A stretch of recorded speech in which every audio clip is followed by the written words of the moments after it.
Thanks for staying here on Joy News Desk. The controversial pro-NPP vigilante group Delta Force on Thursday launched another attack, this time on a court in Kumasi, which was prosecuting some of its members for their involvement in some attack weeks ago. The group, numbering about 50, invaded the court premises in chants and taunts, breaking into the judge's chamber and freeing 13 of their members.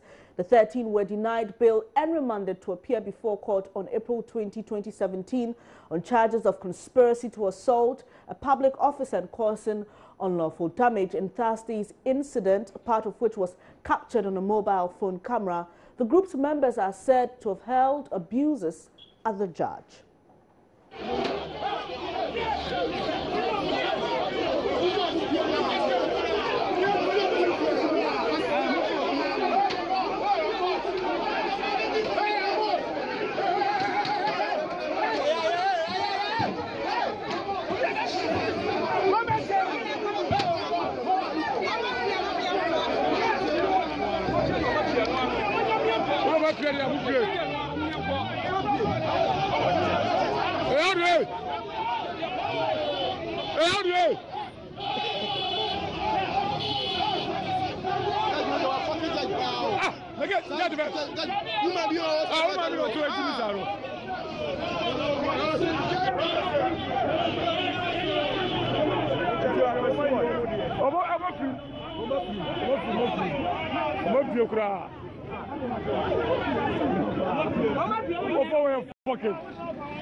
Well, so you saw those images for yourself where members who are believed to be part of the Delta Force actually stormed that circuit court to free 13 of their members who've now turned themselves in. The Ashanti Region Police says it has arrested 8 of the people who stormed the court and freed the suspects facing prosecution, though the 13 have turned themselves in. These 8 who partook in the rescue of these 13 were also arrested by the police. Subsequently, the regional command has issued a statement indicating that the 13 freed by the vigilante group have reported themselves. The statement reads, the accused persons who were arraigned before the Kumasi Metropolitan Assembly Circuit Court and had been remanded into custody for 2 weeks but escaped after pandemonium broke out at the court, had reported themselves to the police and are currently in police custody.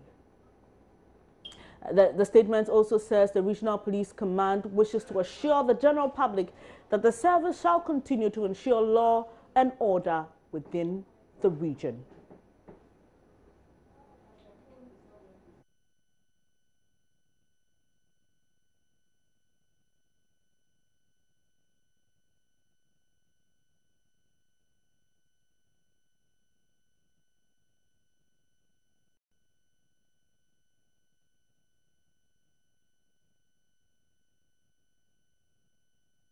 Well, since the incident occurred yesterday, a lot of conversation has begun on the matter, and the Interior Minister has added his voice.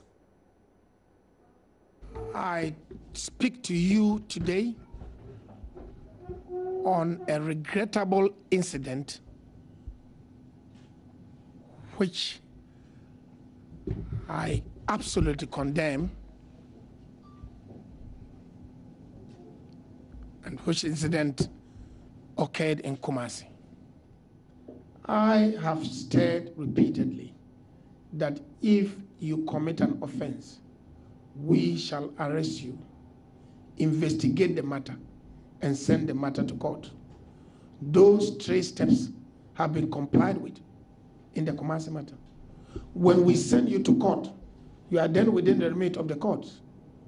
Now the court remanded them. They leaving the court without going to serve the remand. Again, it falls within our remit, and we have declared here and now that we shall pursue them and arrest them and bring them back to court. They are advised in their interest to go back by themselves or be subjected to the arrest that we are sure. That when you run foul of the law, you shall be subjected to the law. Look, don't detract us by irrelevant things. Whatever party you belong, whatever position you hold, our position is the rule of law reigns supreme in this country. Yes, we respect your rights in the context of that. And so I think that we arrested them and sent them to court to have their day in court. Whatever it is, I'm happy that so far none of you has been able to contradict me that there is a situation where we haven't gone through those steps.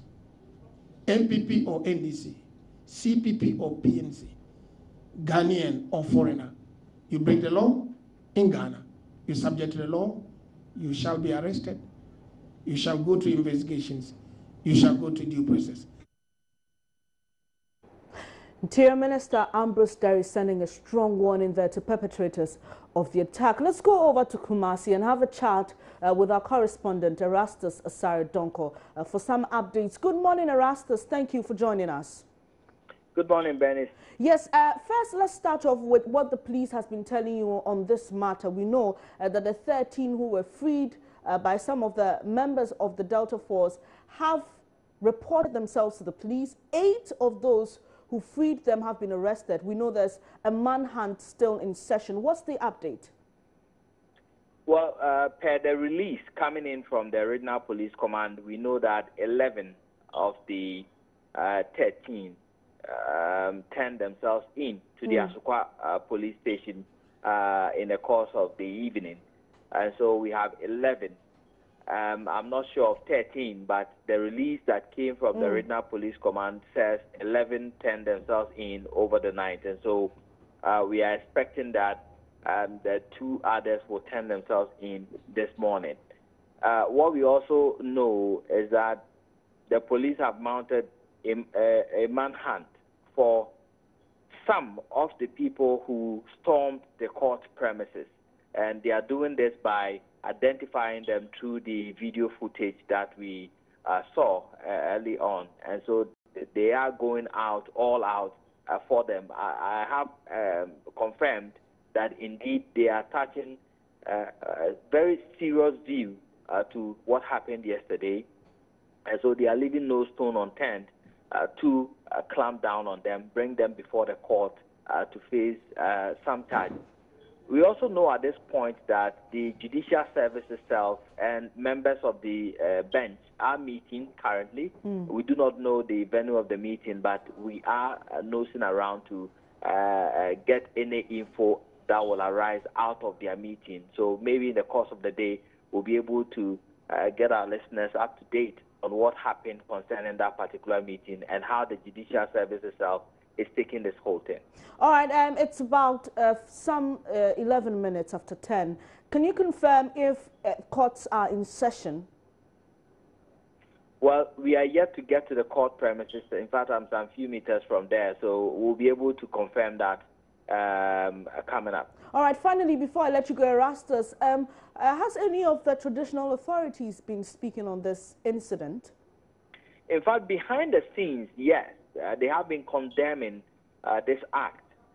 We are yet to get an official notification from them. In fact, I'm on the beat on that one. We are checking with the courts and we are checking with the chiefs this morning. So in the course of the day, maybe by midday, we'll get some reaction from maybe the Kumasi Traditional Council. Thank you very much for those updates. My colleague Erastus Asare-Donko coming to us from Kumasi with some updates of that incident that occurred yesterday where some members of the Delta Force attacked a Kumasi Circuit Court. Well, the Inspector General of Police on his part says the police officers in court at the time of the incident were overwhelmed by the supporters. They sent them to the Kumasi Metropolitan Authority Circuit Court, presided over by Her Highness Mary Incenture, The judge remanded the accused persons to prison custody to reappear on the 20th of April. After the announcement, the news went out to some supporters of the accused persons who besieged the court. In the process, the 13 accused persons escaped through the back door being used by the presiding judge. 8 of the people who enabled the accused persons to escape have been arrested, and they are in the prison custody, police custody. Bench warrant has also been issued for the arrest of the 13 accused persons who have escaped. This is the facts of the case. We had police officers at the court, and we had about 20 officers also on the standby. But if you remember, we gave the accused persons bail. I mean, when they were suspects, we gave them bail. Police bail. And they willingly appeared before the court. So you can imagine the extent of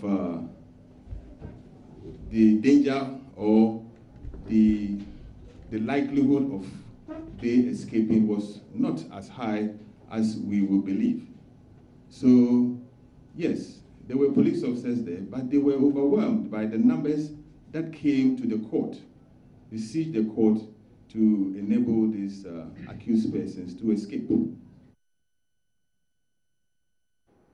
So even as the police intensifies efforts to get more of the perpetrators to book, many institutions have condemned conduct of the pro-government group Delta Force.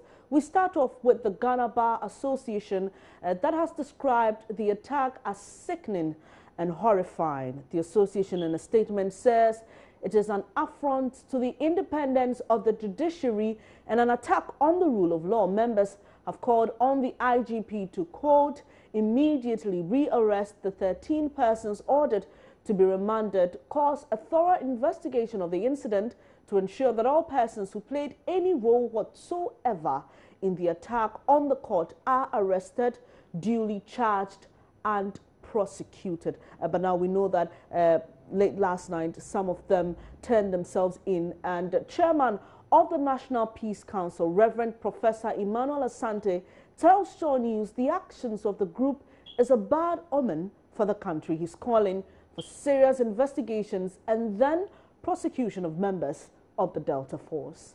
Let me speak as the chairman of the National Peace Council here. It is very, very, very unfortunate what is happening now in this country in respect of these so-called forces belonging to, claiming to be associated with the ruling party, that is the NPP. One would have thought that after we've gone through a very peaceful election as that, and the government is setting up, appointing its ministers and started working, people will exercise patience. And even if there's going to be people creating problems, one would have thought that, it will be the opponents of the government that might be doing this.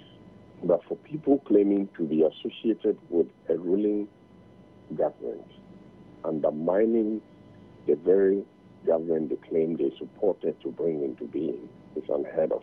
It's a very, very bad omen.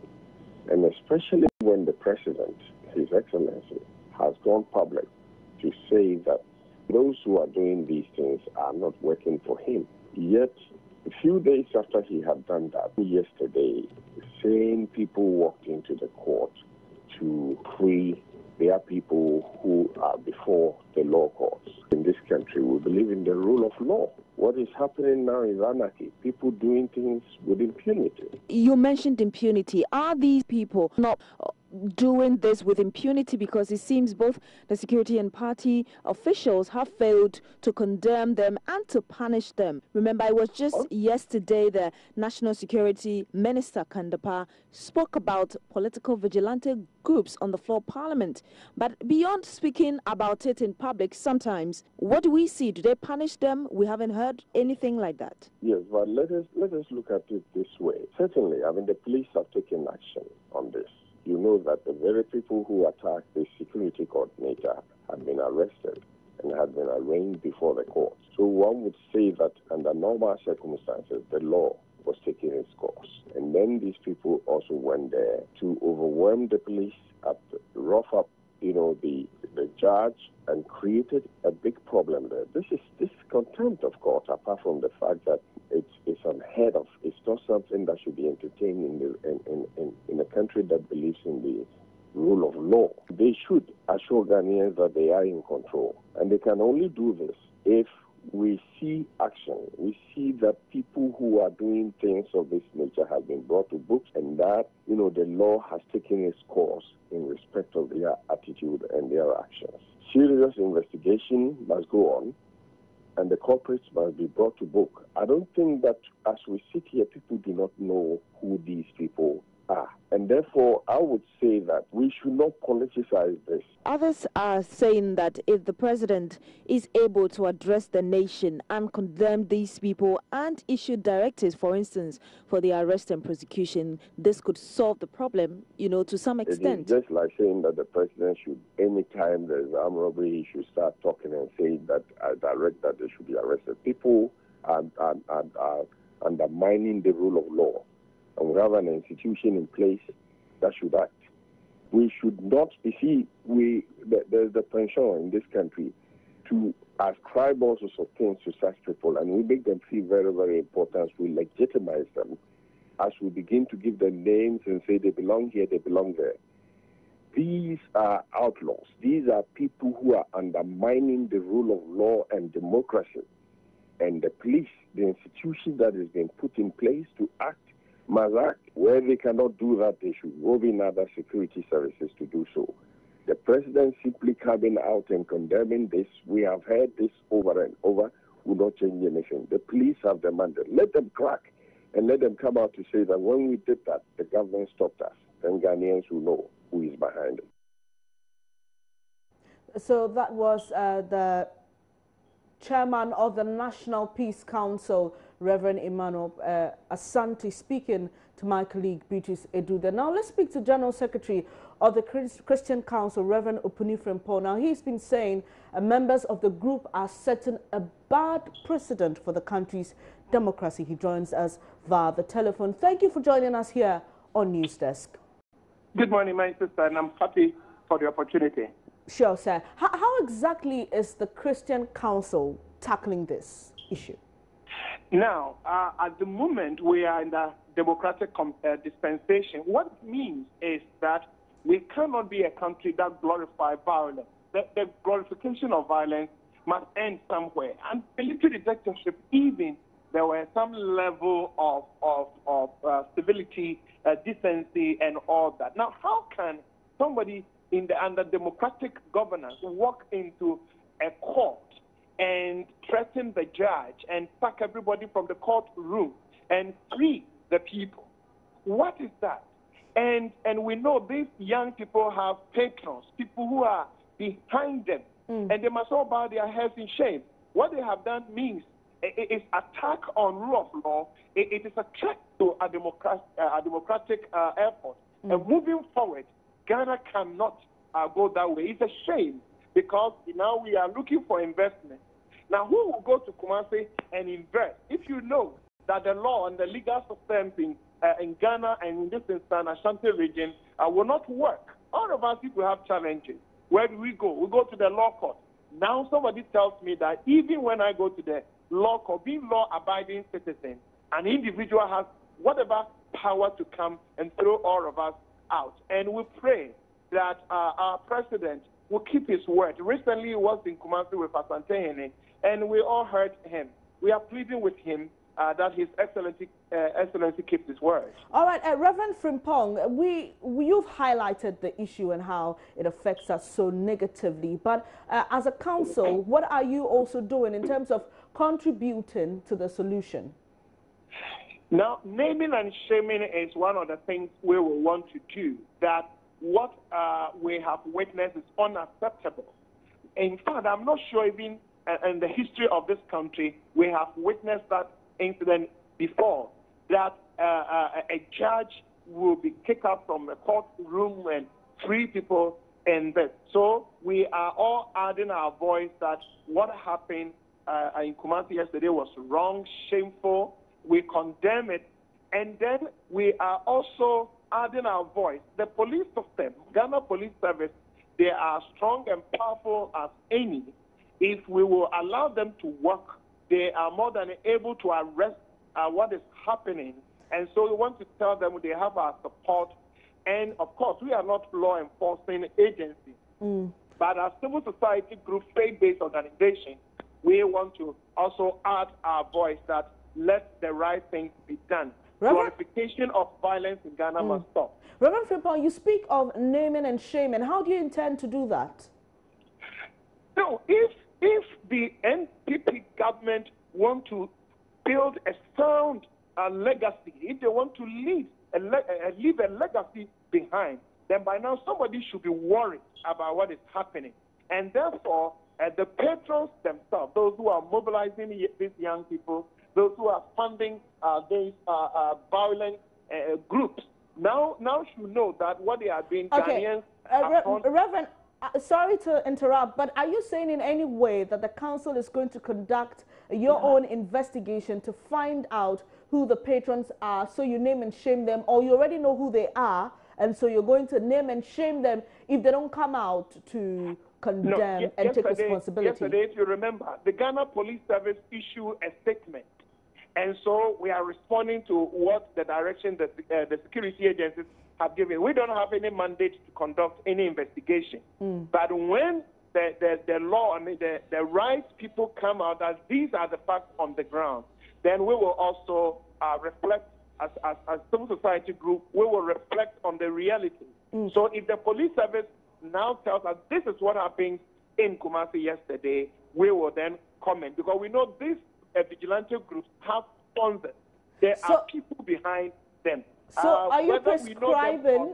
Are you prescribing that the police service name and shame the patrons, and not that you, the council, will do it? No, we at the moment, like the platform we have given to us, but I'm going this length because of yesterday's release that the police service gave. Okay. You know, we can't do our own investigation, but if the police service give direction, we will follow.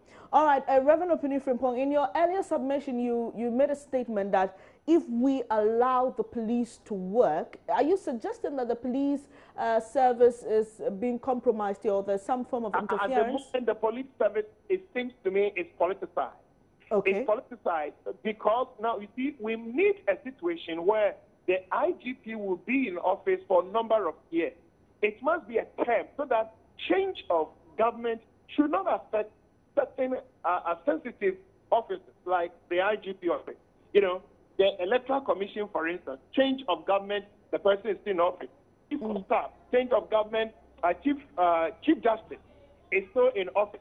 Now the situation where we change and certain sensitive offices, IGP, military, top officials are all changed. Suggest that you come in with the government, you go with the government, and therefore if you want to protect your job, be a faithful and a good boy to the current administration. And sometimes you get that impression. But we know that the former IGP, for example, had reached his retirement age. But I understand your point. Thank you so much for joining us here this morning. Reverend Opini Frimpong is with the Christian Council. He chairs it. Now, we found out from people what to make of the vigilante situation in the country. Issue of Delta forces and even all the what do they call it, these security agencies that the political parties engage them during campaign, and subsequently after elections what transpires is not the best for our democracy. As a growing democracy, I think that it is not proper for such things to happen. And I think that the only thing that needs to be done is for the President Nana Addo Dankwa Akufo-Addo to take the bull by the horn and then crack the whip. When the person is wrong, yes, he is wrong. Let the law take its course. Let no political figure sit somewhere and say, okay, these are my boys, let's handle them the way a political party group should be handled. No. It's not good for them to enter offices and do anything like that, but government is supposed to stand on it. Maybe they want to put another thing on it, maybe to put politics on the system, and which is not good in that way. You see, they are not putting them to that side to do that kind of thing. So by that, government is supposed to stand to know why this thing is going on this way, so that they can tackle the system before it is too much like that. So seriously, it's not something that we should be happy about. And I think someone should be used as an scapegoat, because if you arrest them and then you don't penalize anyone, I don't think it's the right thing. But if someone is being arrested and being punished, I think it will serve as an example for the others to, back off. I think this Delta group or this group of vigilantes should be stopped, because each and every party has those vigilante groups. So if the government can stop all these things, I think it will help the country, because we have, I can see the Boko Haram people. That's how it started, like a small group, and it started growing. So if we can stop all these things, I think it will help the country to grow. Well, we have over the telephone lines Public Relations Officer of the Ashanti Regional Police Command, ASP Yao Nketia Yeboah. ASP Yao Nketia Yeboah, thank you for joining us here on Joy News Desk. What is the latest in your region this morning in terms of this attack that occurred yesterday? Yeah, thank you very much, my sister. The 13 accused persons who escaped from the court yesterday reported themselves this dawn. So as I'm speaking with you, in police custody in Kumasi here. All right, ASP Nketia Yeboah. Now, we hear that 8 of those who helped these 13 to escape have also been arrested, but there's a continued manhunt. How far with that? Yeah, that too is correct. The 8 who are part of the gang that was pushing in the Kumasi Metropolitan Assembly Ticket Court premises are also in police custody. They are. Hello, ASP? Hello. Yes. Yeah, police custody. Yeah, just like those 13 who they helped to escape. All right. They helped to escape. So as I'm speaking to you, both groups are in police custody. Now, there have been suggestions that the military should come in to help with the situation. Is it that the police service in the region is overwhelmed by this situation? Apart from that, we haven't reached that stage. This incident yesterday could have happened to anybody, anything, because if one knows our court, the room or the door that the presiding judges pass, nobody is a restricted area, and there hasn't been a previous escape from that point. So it was, I must confess, hello, ASP. We were overtaken by events in that aspect because nobody thought there could be an escape through that site. Okay. We learned our lessons, and we are, as I'm talking to you, processing them legally. for the case to continue. Okay. So there's no way we are going to leave them just like that. Okay, moving forward, we've seen what happened with the first time these 13 were arraigned. What arrangements are you making in terms of providing security for the judges who will sit on these cases? Yeah, thank you very much, Sister, for this case. All that I will assure the Ghanaians and Asantman is that the necessary provisions have been made. And there's no need for me to go into details because case matters. We just, all that I can say is we've left our lessons. The necessary provisions have been made. If you know anybody in matters, you should come to the regional headquarters to realize that things have changed. So even the atmosphere in the Kumasi metropolis tells one that things have changed. All right, thank you very much. ASP Nketi Ayabwa, he's PRO of the police service in the Ashanti region.